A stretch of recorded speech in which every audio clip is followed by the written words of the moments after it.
لبيك اللهم لبيك لبيك لا شريك لك لبيك إن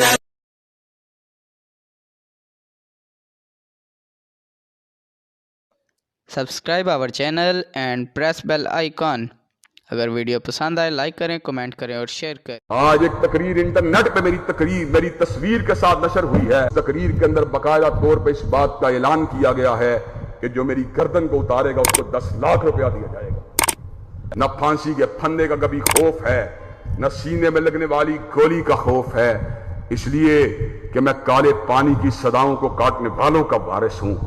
اس لیے کہ میں سینے پہ خنجر کھانے والوں کا وارث ہوں، اس لیے کہ میں جیل خانوں اور سنگینوں کو اپنی استقامت کے ذریعے نیا رنگ دینے والوں کا بیٹا ہوں، اس لیے کہ میں بموں کے دھماکوں میں شہید ہونے والوں کا بیٹا ہوں۔ اللہ تعالیٰ نے ہمیں بڑا جگرا دیا ہے، بڑا حوصلہ دیا ہے، اور مجھے اپنی تعریف کی عادت نہیں، لیکن جمعے کے دن ساتھیوں کو غمزدہ دیکھ کر اور ان کے اضطراب کو دیکھ کر، ان کی بے قراری کو دیکھ کر اور میری جان کے تلف ہو جانے کے اندیشے کو دیکھ کر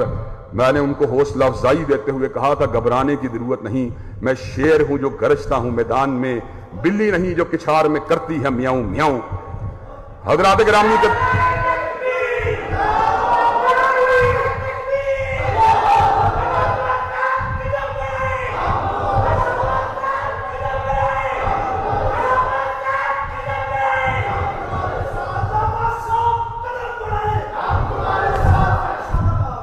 حضرات گرامی قدر، اور آپ کو پتا ہے شیر کا کردار کیا ہوتا ہے۔ حضرت فتح علی شہید نے کہا تھا شیر کی ایک دن کی زندگی گیدڑ کی 100 سالہ زندگی سے بہتر ہے۔ حضرات گرامی قدر، یہ کیا بات ہوئی کہ ہم پہ کوئی حملہ کرے، ہم پہ جھوٹا الزام لگائے، ہم میدان کو چھوڑ کے بھاگ جائیں؟ حضرات گرامی قدر، ہم سیدنا علی المرتضیٰ کے ماننے والے ہیں، سیدنا حسنین کریمین کے ماننے والے ہیں، ہم مجاہدین انتھک سیدنا خالد بن ولید کے ماننے والے ہیں، ہم حضرت ابو عبیدہ ابن جراح کے ماننے والے ہیں، ہم اللہ کے فضل و کٹ کو سکتے ہیں مگر غیر اللہ کے آستانے پہ نہیں جھک سکتے۔ حضرات گرامی قدر، ٹیگ لگانے کی کوشش کی گئی، پورے ملک کے اندر بینرز کو آویزہ کیا گیا، نام اذان الہی کا ہوتا تھا، تصویر میری ہوتی تھی، اور کئی تصویریں ایسی تھیں کہ اگر میرا اللہ کے ساتھ تعلق نہ ہوتا اور اللہ نے اگر میرے دل کو ثابت قدم نہ کیا ہوتا اور میری شب زندہ داری اور اس کی بارگاہ میں گرنے والی میری آہیں اور کراہیں موجود نہ ہوتی تو شاید ان تصویروں کو دیکھ کر میرا پتا بھی پانی ہو جاتا۔ حضرات گرامی کا کسی تصویر میں خنجر کو میرے گلے پہ رکھا گیا، کسی میں چاقو کو میرے گلے پہ رکھا گیا، کسی میں میرے وجود کے اوپر خون کے چھینٹوں کو پھینکا گیا، لیکن اس سارے منظر کو دیکھنے کے باوجود بھی الحمدللہ میرے ایمان میں اضافہ ہوا، کوئی کمی نہیں ہوئی۔ حسبنا اللہ و نعم الوکیل کا شعار اور اس آیت کے جو تھا اطلاق کے اوپر میرا یقین اور اس کے نتائج کے اوپر میرا یقین اللہ کے فضل و کرم سے مزید بڑھ گیا۔ مختلف مقامات کے اوپر بھائی سلمان آدم نے ڈسکا کے اندر، بھائی سیف اللہ عابد نے خانیوال کے اندر، جلال پور پیروالا کے اندر،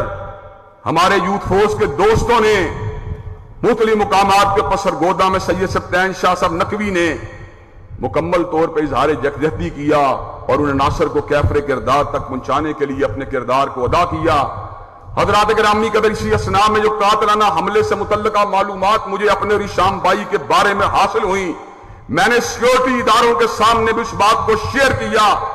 لیکن میں وہ بات کو اس لیے صراحت کے ساتھ نہیں کرنا چاہتا کہ تم تو ملک میں فساد چاہتے ہو، لیکن مجھے ابھی بھی ملک کے امن کے ساتھ پیار ہے۔ حضرات گرامی قدر، لیکن میں پھر بھی اس بات کا حق رکھتا ہوں کہ میں اپنے ساتھیوں کو کرب کی اور آزمائش کے لمحات کے اندر پوری طرح اعتماد میں لے کر اپنے مقدمے کو ان کے سامنے بیان کروں کہ آج کن کن سازشوں کے تانے بانے بنے جا رہے ہیں۔ حضرات گرامی قدر، اذان الہی جو ہے کھاریاں سے گرفتار ہو کر جیل کے پیچھے جا چکا ہے، لیکن خباثت کرنے والے لوگوں نے آج بھی یوٹیوب کے اوپر، یہ چینل کے اوپر یہ خبر جو ہے لگائی ہے کہ ابتسام الہی ظہیر گرفتار ہو کے جیل کی صلاحوں کے پیچھے رہی۔ یہ پوسٹ آج بھی یوٹیوب کے اوپر لگی ہے۔ یوٹیوب کے اندر آج بھی ہر بات کو کہ واضح ہو جانے کے باوجود بھی پروپیگنڈے کا عمل جاری و ساری ہے، اور ایک مذموم طبقہ اس آواز کو دبانا چاہتا ہے جو سیدنا صدیق کی صداقت کے لیے اٹھتی ہے، فاروق کی عدالت کے لیے اٹھتی ہے، ذو النورین کی سخاوت کے لیے اٹھتی ہے، علی المرتضیٰ کی شجاعت کے لیے اٹھتی ہے، مساجد اور مدارس کے تحفظ کے لیے اٹھتی ہے، مرزائیت کے خلاف اٹھتی ہے، ختم نبوت کی چوکھٹ کے تحفظ کے لیے اٹھتی ہے، لبرل طبقات کی مخالفت میں اٹھتی ہے۔ حضرات گرامی قدر، یوتھ فورس کے نوجوانوں، آج مجھے اس ظلم کا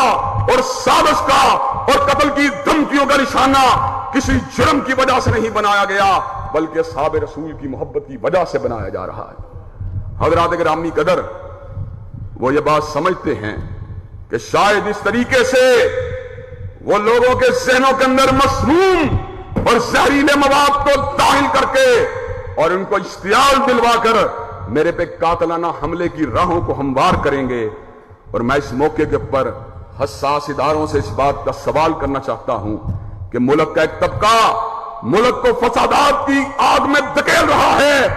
اور ملک کے اندر آگ لگانے کی تیاریاں کر رہا ہے۔ حساس ادارے کے لوگوں، تم کہاں پہ سو رہے ہو؟ آج ایک تقریر انٹرنیٹ پہ میری تصویر کے ساتھ نشر ہوئی ہے۔ یہ اللہ کا عطا کردہ حوصلہ ہے کہ میں ان تقریروں کے باوجود بھی پوری متانت کے ساتھ اپنے مشن کے اوپر کاربند ہوں۔ اس تقریر کے اندر باقاعدہ طور پہ اس بات کا اعلان کیا گیا ہے کہ جو میری گردن کو اتارے گا اس کو 10 لاکھ روپیہ دیا جائے گا۔ حضرات گرامی قدر، مجھے یہ بات بتلائیے، اس قسم کی مذموم دھمکیاں اور اس قسم کی بکواسیات اور اس قسم کی ہردہ سرائی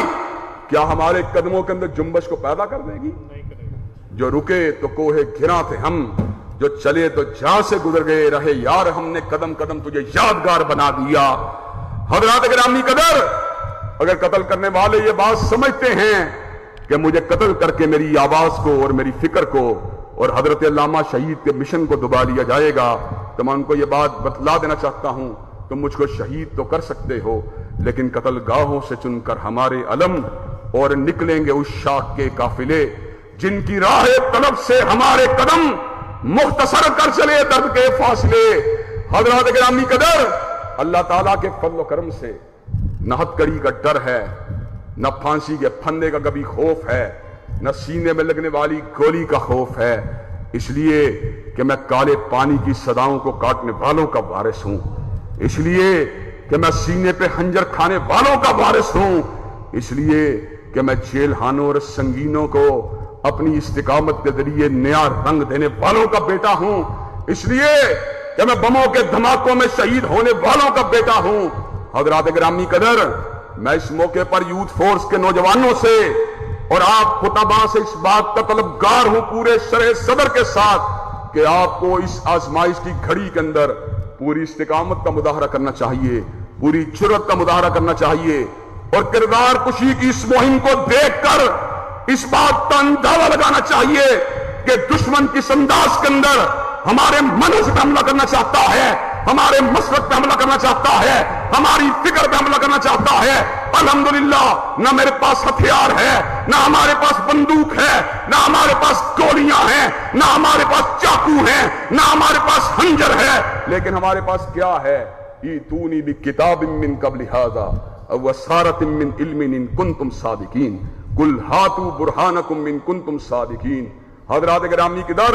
میں اس موقع پہ یہ بات کہہ دینا چاہتا ہوں، ادھر آ دلبر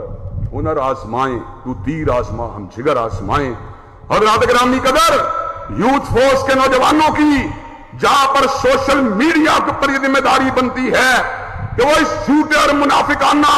اور فرقہ وارانہ فسادات کے اوپر مبنی غلط پروپیگنڈے کا بھرپور طریقے سے مقابلہ کریں، وہاں پر ہماری یہ ذمہ داری بھی بنتی ہے کہ سیدنا صدیق و فاروق اور امی عائشہ کو گالیاں دینے والے ان عناصر کو جو آج ہمارے اوپر ایک مذموم سازش کا نتیجے کے اندر ایک لیبل لگا کر ہمیں ہمارے قدموں کو کھیرنا چاہتے ہیں، سٹریٹ کے اوپر بھی آ کر ہمیں اظہار یکجہتی کا مظاہرہ ضرور کرنا چاہیے۔ اور سچی بات یہ ہے، یہ اظہار یکجہتی آپ کی میرے ساتھ نہیں ہے، میری فکر کے ساتھ نہیں ہے، بلکہ یہ اظہار یکجہتی اس کاز کے ساتھ ہے جس کاز کی وجہ سے آج ہمیں نشانہ ستم بنایا جا رہا ہے۔ تو میں اس بات کے اوپر حکام بالا سے اس بات کی اپیل کرنا چاہتا ہوں کہ خیار امت کے خلاف بکواسیات کرنے والا خواہ کوئی بھی ہو اس کو عبرتناک سزا ملنی چاہیے۔ وہیں پر میں اس بات کا بھی مطالبہ کرنا چاہتا ہوں کہ جو لوگ ہماری گردنوں کو اڑانے کی سرعام دھمکیاں دے رہے ہیں، حساس اداروں تم کہاں پہ سو رہے ہو؟ کیا تم ملک کے اندر قتل و غارت گری کے بازار کو گرم کرنا چاہتے ہو؟ کیا تم ملک کے اندر ہمارے گھروں کو نظر آتش کروانے کی سازش کو پایہ تکمیل تک پہنچانا چاہتے ہو؟ کیا تم منبر و محراب سے کتاب و سنت کے داعیوں کو روکنا چاہتے ہو؟ حضرات، یہ کارواں نہیں رک سکتا۔ یہ بنگال میں پھانسیوں کے بعد بھی نہیں رکا، یہ اسماعیل شہید کی شہادت کے بعد بھی نہیں رکا، یہ سید احمد کی شہادت کے بعد بھی نہیں رکا، یہ سید نذیر کو لگنے والے پتھروں کے بعد بھی نہیں رکا، یہ مولانا ثناء اللہ کے پر ہونے والے قاتلانہ حملوں کے بعد بھی نہیں رکا، یہ حبیب الرحمان کے سینوں کو لگنے والے خنجروں کے بعد بھی نہیں رکا، یہ حضرت علامہ کی شہادت کے بعد بھی نہیں رکا۔ ہم امن کے داعی ہیں، ہم اس ملک کے امن کو کسی بھی قیمت کا پتہ راج نہیں کرنا چاہتے، لیکن وہ فسادی عناصر جو ملک میں فساد کرنا چاہتے ہیں، ہم حکام بالا سے اس بات کا مطالبہ کرنا چاہتے ہیں کہ ان کو لگام دی جائے۔ کیا آپ ان کو لگام دینے کے لیے انشاءاللہ میدان عمل میں آنے کے لیے تیار ہیں؟ انشاءاللہ کیا آپ اپنا کردار جگہ جگہ جہاں پر ہم موجود ہم ان علاقوں کے اندر اجتماعات کے ذریعے، پروگراموں کے ذریعے، ریلیوں کے ذریعے اور جلسوں کے ذریعے اپنا کردار ادا کرنے کے لیے تیار ہیں؟ انشاءاللہ انشاءاللہ شب گریزاں ہوگی آخر جلوہ خورشید سے اور یہ چمن معمور ہوگا۔